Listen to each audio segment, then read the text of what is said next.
Buenas noches, hermanos y hermanas. Dios les bendiga, bienvenidos. Gracias por acompañarnos esta noche en nuestro estudio bíblico. Estamos estudiando el libro de Primera de Juan. Estamos terminando el capítulo 1, entrando en el capítulo 2. Eso empezamos la semana pasada. Así que agarren sus Biblias, acompáñenos esta noche en este estudio bíblico, viendo cómo Dios nos está hablando en estos días. Les voy a decir, hermanos, que el Señor sí nos está hablando.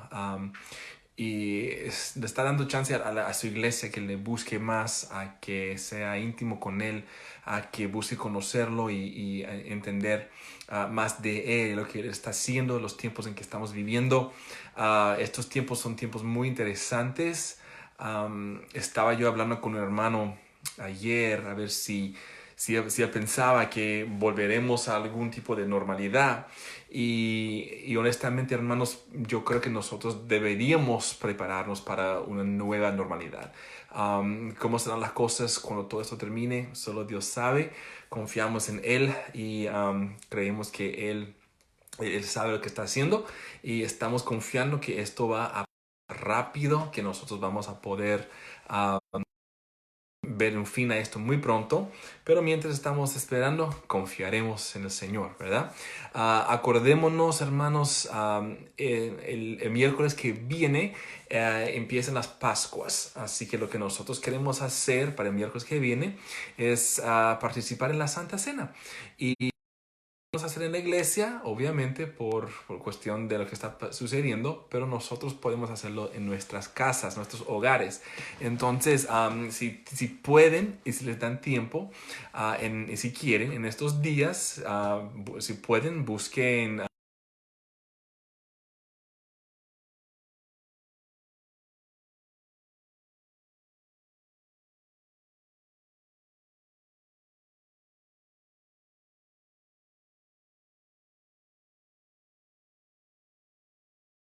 Señor, gracias Padre por este día. Gracias Señor que tú estás con nosotros y nosotros podemos confiar en ti y saber Señor que tú estás en control.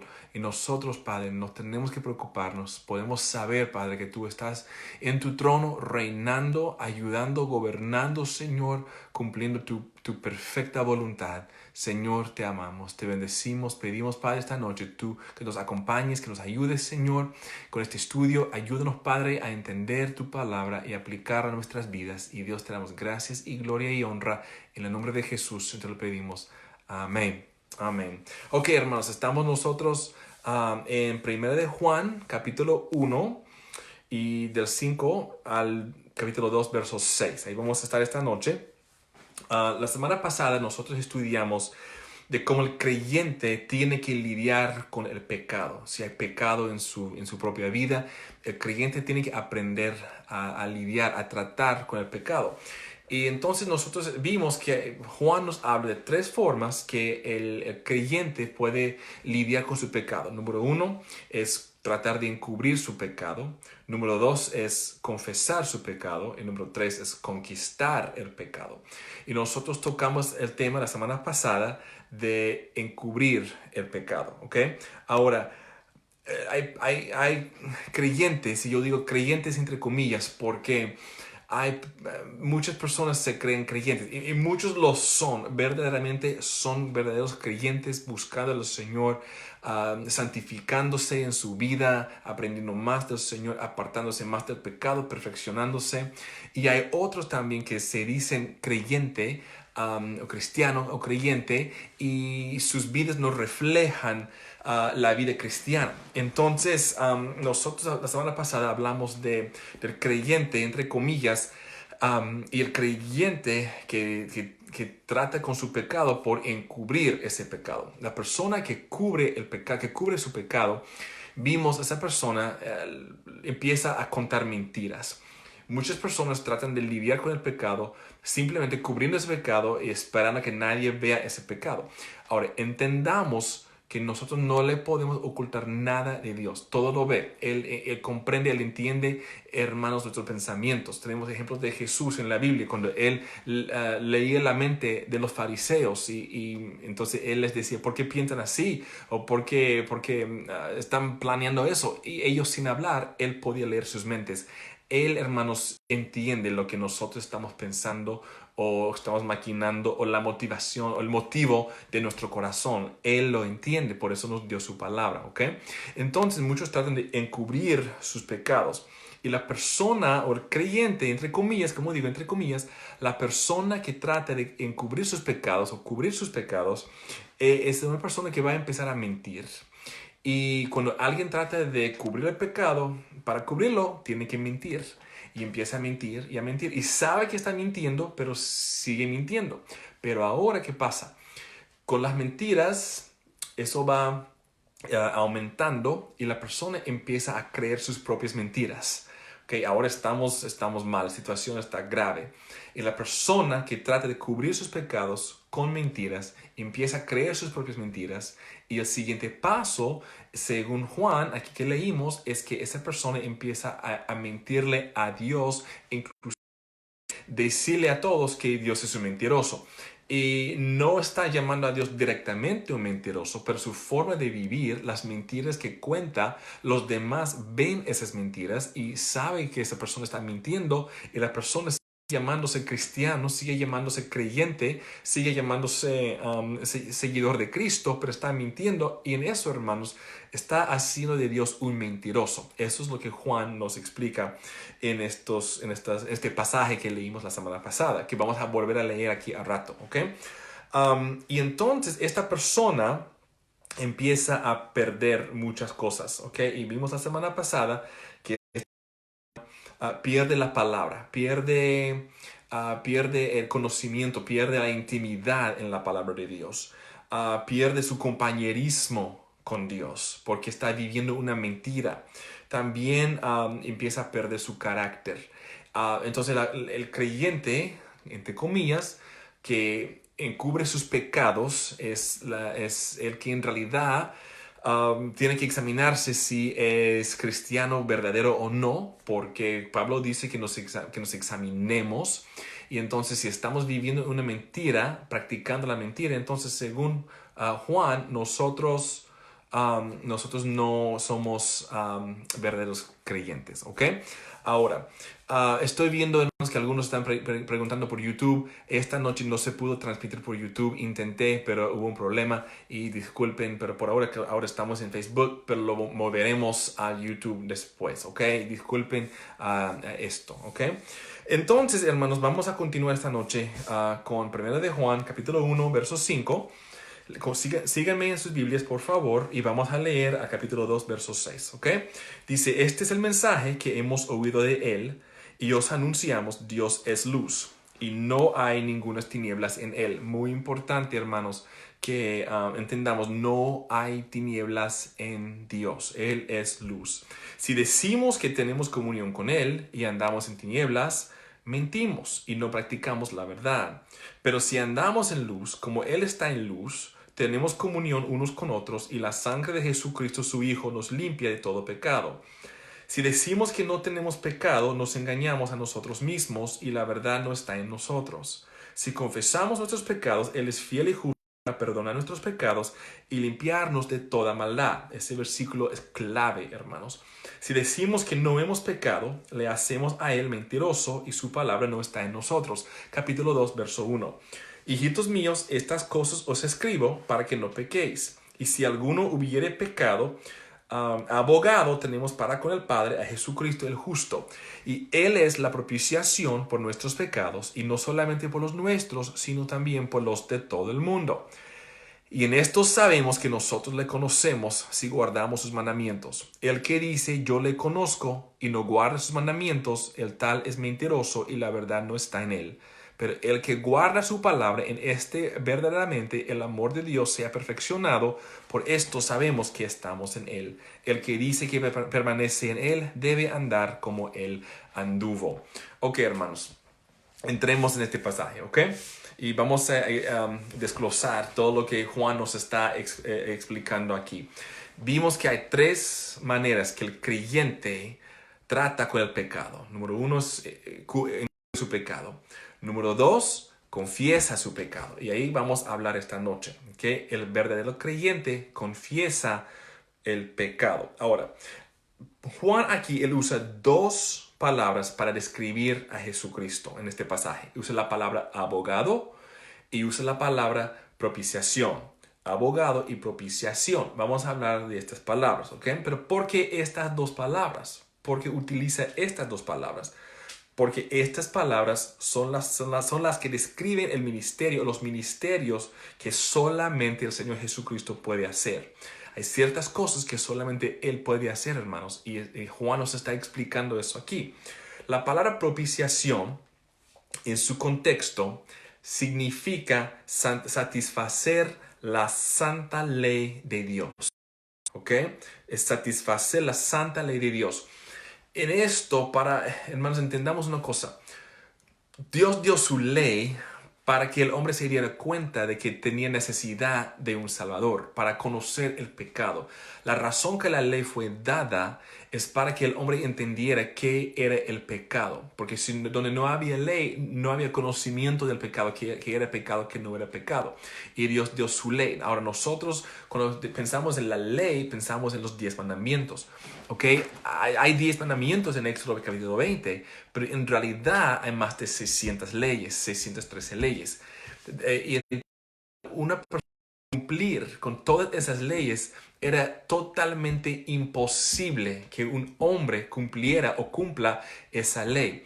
Hay personas que tratan de cumplir la ley, hay muchos judíos ortodoxos que tratan de cumplir la ley, pero ninguna persona pudo cumplir la ley.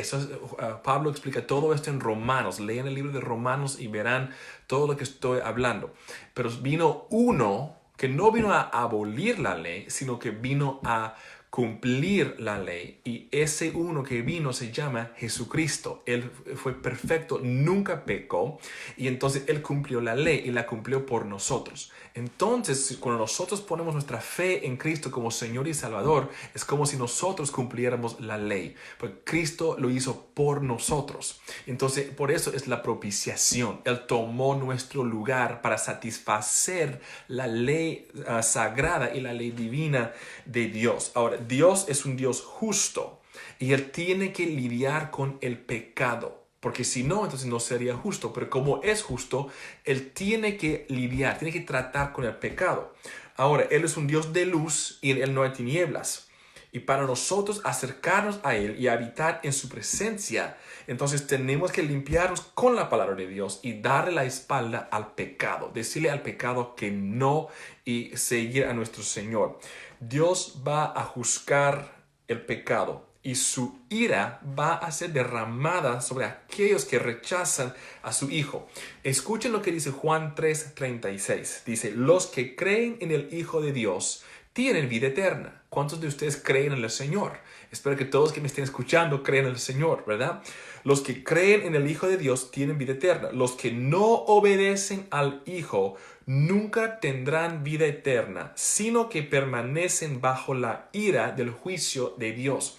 Dios es amor. Sí, Dios es amor, pero también Dios es un Dios de ira, y viene el día en el cual el Señor tiene que tratar con el pecado, y esa ira será derramada. Ahora, aquellos que estamos en Cristo Jesús, dice Pablo en Tesalonicenses, que no hemos sido puestos a la ira. Entonces, esa va a venir sobre esta tierra. Nosotros como su pueblo, aquellos que creemos en Él, seremos protegidos de esa ira. Pero Él tiene que lidiar con el pecado porque Él es un Dios justo, pero también es un Dios de amor. Es un Dios justo, pero también es un Dios de amor, un Dios de ira y un Dios de amor. ¿Cómo puede Dios ser un Dios de ira y un Dios de amor? ¿Cómo puede Él demostrar el juicio o el castigo del pecado y el perdón que produce el amor al mismo tiempo? ¿Cómo puede hacer las dos cosas? Y la respuesta es fácil: por medio del sacrificio de Cristo Jesús. En la cruz, Dios en su santidad juzgó el pecado y en su amor ofrece a Jesucristo al mundo. Todo hizo por medio de la cruz. Dios es justo en que castigó el pecado, pero también es amoroso en que ofrece perdón gratuito por medio de Cristo Jesús por nosotros, por lo que Él hizo en la cruz del Calvario. Escuchemos lo que dice 1 de Juan 4:10. 1 de Juan 4:10 dice, en esto consiste el amor. no en que nosotros hayamos amado a Dios, sino en que Él nos amó a nosotros. Envió a su Hijo en propiciación por nuestros pecados. Escuchen esto. Voy a leerlo de la Nueva Traducción Viviente. En esto consiste el amor verdadero, no en que nosotros hayamos amado a Dios, sino en que Él nos amó a nosotros y envió a su Hijo como sacrificio para quitar nuestros pecados. Por amor a nosotros, Él envió a su Hijo, la palabra se hizo carne, envió a su Hijo que vino aquí a la tierra y se llevó la ira de Dios por nosotros y todos aquellos que creemos en Él, que ponemos nuestra fe en Él y que vivimos para Él, que estamos entregados a Él, todos aquellos que estamos en Él, hermanos, seremos libres de la ira de Dios, esa ira que será derramada para castigar el pecado de este mundo. Viene ese día en el cual el Señor va a juzgar este mundo y va a tratar y castigar al pecado. Todo aquel que no haya puesto su confianza y su fe exclusivamente en Cristo Jesús, todo aquel que no ha hecho eso, enfrentará la ira de Dios. Quiero que nosotros leamos en Romanos 3:23. Romanos 3:23 al 26. Dice, pues todos hemos pecado. Nadie puede alcanzar la meta gloriosa establecida por Dios. Esta es Nueva Traducción Viviente. Escuchen esto. Sin embargo, Dios nos declara justos gratuita y bondadosamente por medio de Cristo Jesús, quien nos liberó del castigo de nuestros pecados. ¿Escuchaste eso? Dios nos declara justos por medio de Cristo Jesús, quien nos liberó del castigo de nuestros pecados. Eso podemos entender. Está diciendo que Él tomó nuestro lugar y Él se hizo pecado por nosotros. Él se llevó mi pecado en la cruz. Él se llevó tu pecado en la cruz. Él se hizo pecado. Inclusive, 2 Corintios 5:21 dice, porque Cristo que nunca conoció el pecado, se hizo pecado para que nosotros fuésemos la justicia de Dios. Nosotros somos hechos justos, rectos delante del Señor por lo que Jesucristo hizo por nosotros en la cruz. Romanos 3:25 dice, pues Dios ofreció a Jesús como sacrificio por el pecado. Las personas son declaradas justas a los ojos de Dios cuando creen que Jesús sacrificó su vida al derramar su sangre. Aquí nos explica cómo ser salvos. Este sacrificio muestra que Dios actuó con justicia cuando se contuvo y no castigó a los que pecaron en el pasado, porque miraba hacia el futuro y de ese modo los incluiría en lo que llevaría a cabo en el tiempo presente. Dios hizo todo esto para demostrar su justicia, porque Él mismo es justo e imparcial y declara a los pecadores justos y a los pecadores justos a sus ojos cuando ellos creen en Jesús. Qué bonito es esto. Cristo se convirtió en una maldición por nosotros. Gálatas 3:13 dice, pero Cristo nos ha rescatado de la maldición dictada en la ley. Cuando fue colgado en la cruz, cargó sobre sí la maldición de nuestras fechorías, pues está escrito, maldito todo el que es colgado en un madero. Cristo se hizo pecado. ¿Y cuándo se hizo pecado? Hermanos, yo creo que se empezó a hacer pecado en el huerto de Getsemaní. ¿Se acuerdan? Que la noche antes que lo crucificaran, Él fue al jardín, al huerto de Getsemaní con sus discípulos y ellos ahí se quedaron mientras él se adelantó un poco para orar y los discípulos se durmieron. ¿Se acuerdan la historia? Y Él vino donde ellos y les despertó y les dijo, no pueden esperar un rato conmigo y velar y orar conmigo.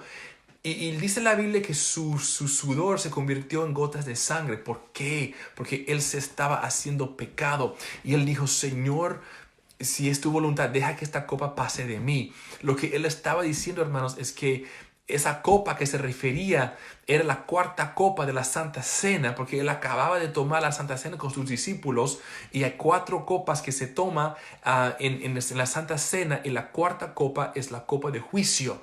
Y Cristo dijo, Señor, deja que esta copa pase de mí. ¿Por qué? Porque, hermanos, él sabía que si Satanás lograra a matarlo en ese huerto con tanta presión, no hubiera llegado a la cruz. Y según la Biblia, según las profecías, según la ley de Dios, el que era maldito, tenía que ser colgado en el madero por nosotros. Y Cristo tuvo que llegar a esa cruz y morir por nosotros. Hermanos, estamos entrando en la época ahora mismo de Pascuas. Eso va a empezar la semana que viene, el miércoles que viene. Y entonces pensemos en lo que Dios ha hecho. Pensemos lo que Cristo hizo por nosotros cuando estuvo aquí. La razón que Él vino por nosotros, ¿ok? Entonces, Cristo hizo todo eso por nosotros. Él es nuestro sacrificio. Él es el sacrificio para el pecado, para todo el mundo. Entendamos eso. Él es el sacrificio del pecado para todo el mundo. Pero, y entendamos esto, iglesia, sí es el sacrificio del pecado para todo el mundo, pero es el abogado solamente para los creyentes, aquellos que estamos en Él. Él, hermanos, es el sacrificio. Él fue la propiciación, nuestra propiciación. Él se tomó la ira de Dios, tomó nuestro lugar. Fue nuestro sustituto, digamos. Él fue a la cruz por nosotros, tomó nuestro lugar. Eso es nuestra propiciación. Se llevó la ira de Dios por nosotros. También por derramar su amor. Eso enseña cuánto nos ama para que nosotros podamos ser restablecidos bien con Él. Pero ahora Él es nuestro abogado también. El cristiano tiene un abogado para con el Padre y se llama Jesucristo. Nos defiende ante el Padre. Escuchen esto.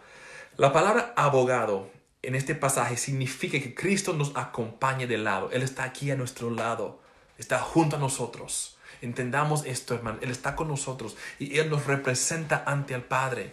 Él es nuestro abogado defensor delante del Padre. Sin Él no tenemos, ni siquiera podemos acercarnos al Padre. No podemos nosotros ni siquiera estar en la presencia de Dios. Nosotros no tenemos ningún acceso al Padre si no es por medio de Jesucristo, porque Él es nuestro abogado. Cristo terminó su trabajo en la tierra aquí, en Juan 17:4. Él terminó su tarea aquí en la tierra. Pero tiene trabajo no terminado en el cielo, porque nos está representando ante el Padre. Cuando nosotros oramos en el nombre de Jesucristo, nos está representando ante el Padre, y el Padre entonces nos oye porque estamos orando en el nombre y por medio del nombre de Jesucristo. Él es nuestro sumo sacerdote. Hebreos 4, del 15 al 16 dice: nuestro sumo sacerdote comprende nuestras debilidades, porque enfrentó todas y cada una de las pruebas que enfrentamos nosotros. Sin embargo, Él nunca pecó. Así que acerquémonos con toda confianza al trono de la gracia de nuestro Dios. Allí recibiremos su misericordia y encontraremos la gracia que nos ayudará cuando más la necesitemos. Hermanos, Él comprende, Él entiende nuestras debilidades, Él entiende que nosotros somos polvo, Él se acuerda que somos polvo, Él entiende todo lo que nosotros pasamos, toda presión, toda carga, la soledad, las tentaciones. Él entiende, Él sabe, y por eso Él es nuestro sumo sacerdote, porque Él venció, Él nunca pecó, Él nunca le cedió el paso al pecado, y ahora Él ascendió, está a la diestra del Padre, intercediendo por ti y por mí, representándonos ante el Padre. Él es nuestro abogado y nos ayuda cuando pecamos. Por eso, si nosotros confesamos nuestros pecados, Él es justo y fiel de perdonarnos de nuestros pecados. Tenemos un ejemplo muy bonito de todo esto en el Viejo Testamento, en el libro de Zacarías. Zacarías 3, del 1 al 7. Les quiero leer este pasaje. Zacarías 3, del 1 al 7. Dice: entonces el ángel me mostró a Josué, el sumo sacerdote. No el Josué del libro de Josué, otro Josué, ¿ok? Hablaremos de él en un minuto. Es que estaba de pie ante el ángel del Señor. El acusador Satanás estaba allí a la derecha del ángel y presentaba acusaciones contra Josué. Entonces el Señor le dijo a Satanás: yo, el Señor, rechazo tus acusaciones, Satanás. Así es, el Señor que eligió a Jerusalén te responde. Este hombre es como un tizón en llamas que ha sido arrebatado del fuego. La ropa de Josué estaba sucia cuando estuvo de pie ante el ángel.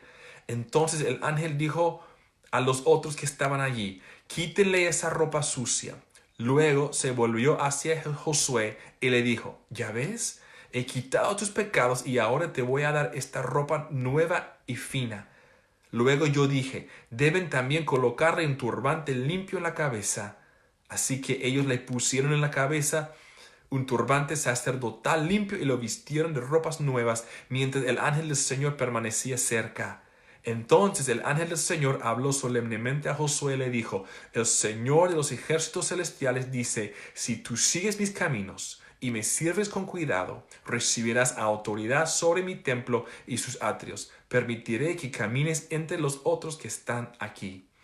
El Josué de este pasaje era el sumo sacerdote del pueblo judío cuando ellos habían regresado a Jerusalén de la cautividad en Babilonia. Se van a acordar de todo eso, hermanos, en el libro de Daniel, en Jeremías y Ezequiel. Podemos leer de todas estas cosas, la cautividad en Babilonia en que estaban.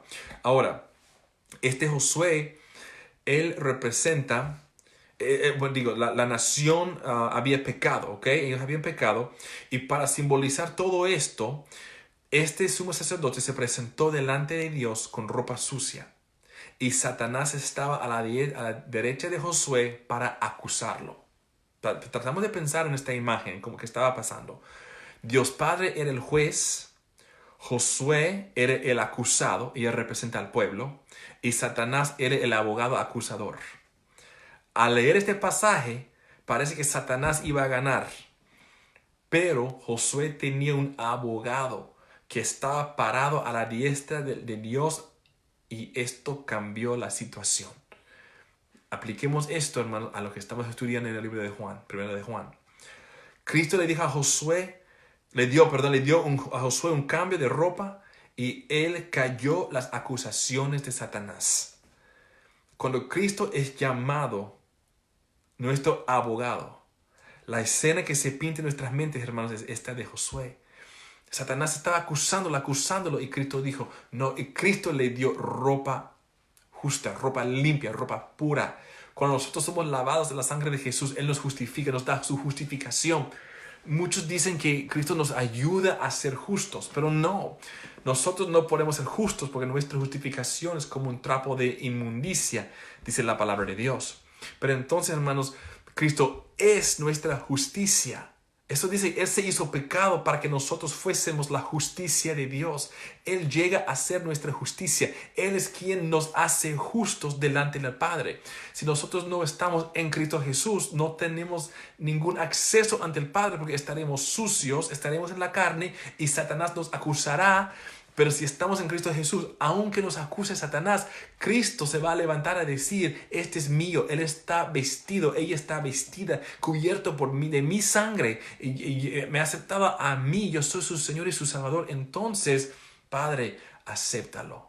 Y eso es lo que Cristo hace por nosotros. Él se llevó la ira de Dios por nosotros para que nosotros no tuviéramos que experimentar esa ira, y también nos representa ante el Padre siendo nuestro abogado.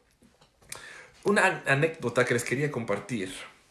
Había un estudiante en una universidad y él llegó a capellán, el pastor, digamos, de una organización cristiana que estaba en el campus de la iglesia. Y este estudiante le dijo al maestro, al capellán, le dijo que él había pecado. Y había pecado porque sabía que podía volver a Dios y pedirle perdón. Que podía pecar porque podía volver al Señor y el Señor lo iba a perdonar. Entonces el capellán le preguntó cómo es que sabía que Dios iba a perdonarlo, y él respondió diciendo, pues Dios es justo y fiel. Y el capellán le dijo que esas dos palabras,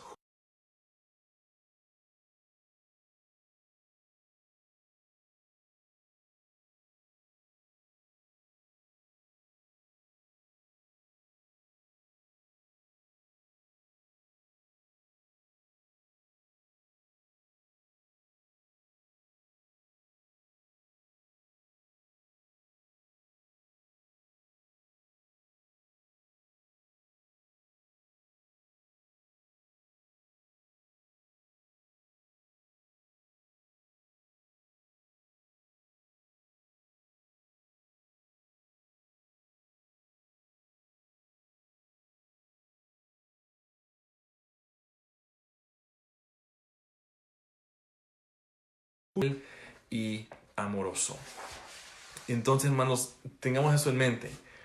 Dios es justo y fiel, pero sabiendo que Él es justo y fiel, eso nos debe de evitar el pecado.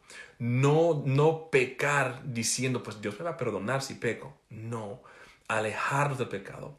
La sangre que Jesús derramó en la cruz nos libera de la culpabilidad del pecado y nos justifica, nos hace rectos, nos declara inocentes ante Dios. Y también la sangre de Jesús limpia a un pecador interiormente. Salmo 51:10 dice, crea en mí, oh Dios, un corazón limpio y renueva un espíritu fiel dentro de mí. Cuando nuestra confesión es sincera, Dios nos limpia el corazón por su Santo Espíritu y por medio de su palabra. Ahora, ¿cuándo debe un cristiano confesar si ha pecado? Una pregunta que deberíamos de contestar. La respuesta es inmediatamente. Cuando un creyente se da cuenta que ha pecado contra el Señor, que ha hecho lo contrario de la voluntad de Dios, al entender, al darse cuenta, inmediatamente ese cristiano, ese creyente tiene que confesar sus pecados. No tratar de encubrir sus pecados, sino confesar sus pecados ante Dios. Esta semana el Papa dijo algo parecido a esto, que estoy parafraseando, pero básicamente como este coronavirus está sucediendo y todo el mundo está en cuarentena, él dijo que está bien por ahora confesar a Dios. Y cuando yo vi eso, yo dije, wow, tanta gente engañada. Porque él estaba diciendo, deberían confesarse con un cura, con un sacerdote, pero esta semana, para no hacer regar el virus, está bien confesarse con Dios. Hermanos, bíblicamente, la única persona que nos puede perdonar de pecados es Dios por medio de Jesucristo. Y cuando él dijo eso, yo dije, wow, está confundiendo a mucha gente. Y mucha gente pensando que tienen que confesarse con un sacerdote o con un cura. Pero hermanos, nosotros nos confesamos con el Señor y ya. Y si hemos ofendido a alguien, vamos donde esa persona le pedimos perdón. Pero cuando nosotros pecamos contra el Señor, con el Señor hablamos, con el Señor confesamos. Y es por medio de Jesucristo, porque Cristo mismo dice que Él es el camino, la verdad y la vida. Y nadie viene al Padre si no es por medio de Él. La única forma de llegar al Padre. Espero que estemos entendiendo que el cristiano va a pecar. Sí, va a pecar. No va a buscar pecar deliberadamente, pero cuando peca, el cristiano, el verdadero creyente, no trata de encubrir sus pecados, sino que se da cuenta de que tiene que confesar, porque Jesucristo es su abogado que lo representa ante el Padre. Es nuestra propiciación. Hermanos, Él se llevó la ira de Dios por nosotros y ahora nos representa ante el Padre. Tenemos que entender esto y tenerlo bien, bien ahí en la mente, entendiendo quién es Jesús, cuál es su papel para nosotros, para el creyente. ¿Okay? Proverbios 28:13 dice, los que encubren sus pecados no prosperarán, pero si los confiesan y los abandonan, recibirán misericordia. El verdadero creyente no encubre su pecado, sino que confiesa su pecado a Dios. Los pecados se los confesamos a Dios y no a un hombre para perdonar el pecado. El hombre no puede perdonarnos. Solamente Dios nos puede perdonar de los pecados. ¿Ok? Cuando caminamos en la luz, podremos ver lo sucio que hay en nuestras vidas y lo podemos tratar inmediatamente. Es lo que tenemos que hacer como creyentes, hermanos. Entonces, espero que esto les haya ayudado un poco esta semana, esta noche, que nos ayude a seguir adelante, entendiendo, hermanos, que la lucha es continua. Hay tentaciones, Satanás conoce nuestras debilidades, especialmente ahora que tantas cosas están sucediendo. Estamos muchos encerrados en casa y preguntamos cuándo saldremos, cuándo podremos salir. Algunos han perdido trabajos, otros, gracias a Dios, siguen con sus trabajos. Pero hermanos, entendamos que el enemigo está ahora rugiendo más fuerte que nunca porque sabe que sus días son enumerados y sabe que tiene muy pocos días para hurtar, robar, destruir. Pero hermanos, entendamos, estamos en Cristo Jesús, estamos con su palabra, Él nos ayuda, Él está con nosotros, no nos va a abandonar. Hermanos, Cristo nos representa ante el Padre. Si sientes que tú le has fallado a Dios, arrodíllate, humíllate delante de Él, arrepiéntete delante de Él. Acuérdate que Jesús te representa. Él nos da acceso confiadamente delante del trono. Ninguno es perfecto. Yo no soy perfecto, nadie es perfecto, solo Jesús es perfecto, hermanos. Pero no podemos seguir pecando a propósito. Pablo dice que no, que eso es, dice que como ya la gracia de Dios abunda, podemos nosotros seguir pecando. Y dice, claro que no podemos pecar deliberadamente. Pero Juan nos dice, si pecamos y cuando pecamos, que nosotros confesemos esos pecados porque tenemos un abogado para con el Padre y se llama Jesucristo. Hermanos, los queremos mucho. Gracias por todo. Estaremos en contacto. Acordémonos, podemos clamarle a Dios en cualquier momento. Los queremos mucho. Estamos confiando que pronto esto va a pasar para que tratemos de volver a una normalidad, a los trabajos, a la iglesia, para congregarnos. Hablando con ustedes, todos me dicen que se sienten tristes, que no podemos reunirnos. Igual, hermanos, los extrañamos mucho. Todos se están extrañando. Pero muy pronto, hermanos, primero Dios, podremos reunirnos otra vez. Gracias a Dios por la tecnología, podemos conectarnos por medio de las redes sociales. Nunca te desconectes de Dios y tampoco de nosotros. Aquí nosotros seguiremos dando palabra para animar más al pueblo, ¿ok? Los queremos mucho, los amamos, hermanos. Dios nos los bendiga y oremos y terminaremos, ¿ok? Padre, una vez más por tu palabra. Gracias, Señor, que tu palabra es verdadera, que tú eres verdadero, Señor. Tú estás vivo y tú estás en tu trono. Padre, en esta noche pedimos, Señor, que la gloria de Dios sea dada a conocer, Padre, en nuestras vidas, en nuestros hogares. Señor, ayuda a tu pueblo a entender, a tu iglesia, que entienda, Señor, que nosotros tenemos un abogado con el Padre y se llama Jesucristo. Jesús, esta noche te damos gracias que tú nos representas ante el Padre. Te damos gracias, Señor, que tú eres nuestra propiciación. Tú te llevaste la ira de Dios por nosotros y nosotros no tenemos que enfrentar esa ira. Gracias, Señor. Padre, te amamos. Gracias, Padre, por tu perdón, Señor. A pesar de nuestras debilidades, nuestras fallas, Señor, tú sigues siendo Dios. Tú sigues siendo, Señor, amoroso y perdonador a todos aquellos que confiesen, Padre, ante ti. Y gracias, Señor, que tú has dicho en tu palabra que tú nunca vas a rechazar un corazón humilde, contrito y quebrantado, Señor. Padre, te amamos. Protégenos, Señor, en todo esto. Trae un fin, Padre, te pedimos, a este caos, Dios, te pedimos. Pero, Señor, que nuestra fe nunca flaquee, sino que nosotros confiemos y sigamos confiando en ti en todo momento. Gracias, Padre. En el nombre de Jesús te lo pedimos, Señor. Amén. Bendiciones, hermanos. Nos estamos viendo muy pronto. Gracias.